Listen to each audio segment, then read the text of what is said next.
রায়গঞ্জের শিলিগুড়ি মোড় এলাকায় নতুন একটি আধুনিক বাসস্ট্যান্ড নির্মাণের শিলান্যাস করেছেন রাজ্যের উত্তরবঙ্গ উন্নয়ন মন্ত্রী উদয়ন গুহ। শিলান্যাসের অনুষ্ঠান মঞ্চ থেকেই বিরোধীদের কটাক্ষ করলেন উদয়ন গুহ। জনপ্রতিনিধি হয়ে প্রতিশ্রুতি দিলেই হয় না, কাজ করা উচিত। যদিও কারো নাম মুখে আনেননি, তবুও বুঝতে বাকি থাকলো না কার দিকে ইঙ্গিত। ভোটের আগে প্রতিশ্রুতি দিলেই দায়িত্ব শেষ নয়, কাজও করতে হয়। সেই এলাকার মানুষের এগিয়ে যাবার ক্ষেত্রে অনেকটা নির্ভর করে সেখানকার যানজট মুক্ত করে কতটা মানুষের গতি বৃদ্ধি করা যায়।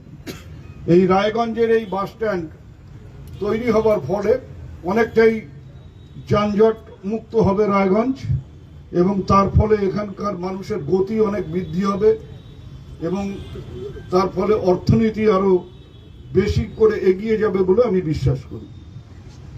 পাশাপাশি কৃষ্ণ কল্যাণী আর একটা কথা বললেন যে ওই রেলের ওভারব্রিজ বা আন্ডারপাস তৈরি করবার জন্য।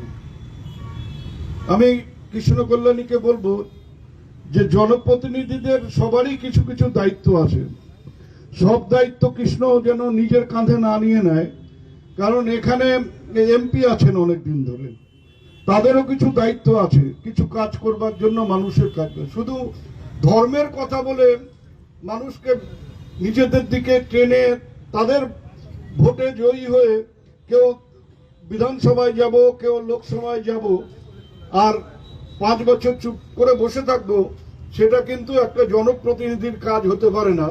জনপ্রতিনিধির কাজ হচ্ছে মানুষের সমস্যাগুলোকে চিহ্নিত করে যে কোনো জায়গার থেকে সহায়তা নিয়ে সেগুলোকে কি করে মেটানো যায় তার জন্য কাজ করা। সবাইকে দায়িত্ব নিয়ে সেটা কাজ করতে হবে। বিশেষ করে রায়গঞ্জবাসীকে বুঝতে হবে যে শুধুমাত্র কৃষ্ণ কল্যাণী বা পৌরসভার উপর দায়িত্ব অর্পণ করলেই হবে না।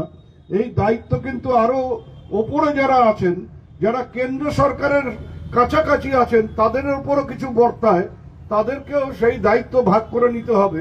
সেটা যদি আপনারাই পারেন সেই চাপটা সৃষ্টি করতে, যদি সেই চাপ সৃষ্টি করতে পারেন যথাযথভাবে, তাহলে পরে আমার মনে হয় এই সমস্যা দূর হবে। সব বেটাকে ছেড়ে দিয়ে গেরে বেটাকে ধর। নিজেরা যে কাজটা করতে পারছি না সেটা চাপিয়ে দিচ্ছি রাজ্য সরকারের উপর।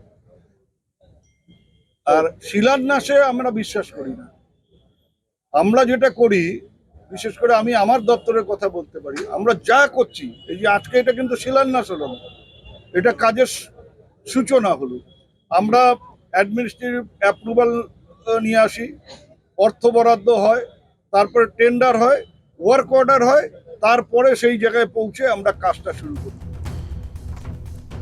রায়গঞ্জের যানজট, ফ্লাইওভারের দাবি দীর্ঘদিনের, অথচ প্রকল্পের বাস্তবায়নে নেই কেন্দ্রীয় তৎপরতা। অভিযোগ বিধায়ক কৃষ্ণ কল্যাণীরও। কেননা ফ্লাইওভার আন্ডারপাসের এই জন্য দাবি করলাম, তারা এর আগেরও সাংসদ বলে আসছিলেন ফ্লাইওভার আন্ডারপাস করবেন, এখনকার সাংসদও বলে আসছেন ফ্লাইওভার আন্ডারপাস, কিন্তু আজকে আমরা যেটা প্রতিশ্রুতি দিই, হ্যাঁ, তারা যারা আমরা মামাটি মানুষের সরকারে আছি, আমরা আমাদের প্রতিশ্রুতি অক্ষুণ্ণ রাখি। কিন্তু আপনারা বলুন তো, বিজেপি সাংসদ, হ্যাঁ, তারা তো আজকে শাসক দলে রয়েছে কেন্দ্রের, তারা কোন প্রতিশ্রুতি দিয়েছে আর কি কাজ করেছে?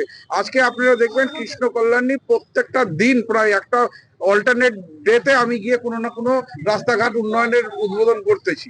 আজকে আপনারা দেখুন, যিনি সাংসদ হয়েছেন 1 বছর হয়ে গেছেন, একটা নারকেল ফাটাতে তো আমি দেখলাম। রায়গঞ্জের দীর্ঘদিনের সমস্যা যানজট, বহু বছর ধরে দাবি রয়েছে একটি রেল ফ্লাইওভার নির্মাণের, কিন্তু আজও সেই দাবি অধরাই। এই প্রসঙ্গে কার্যত বিজেপিকে কাঠগড়ায় তুললেন Udayan Guha. Bureau report, 5 TV Bangla.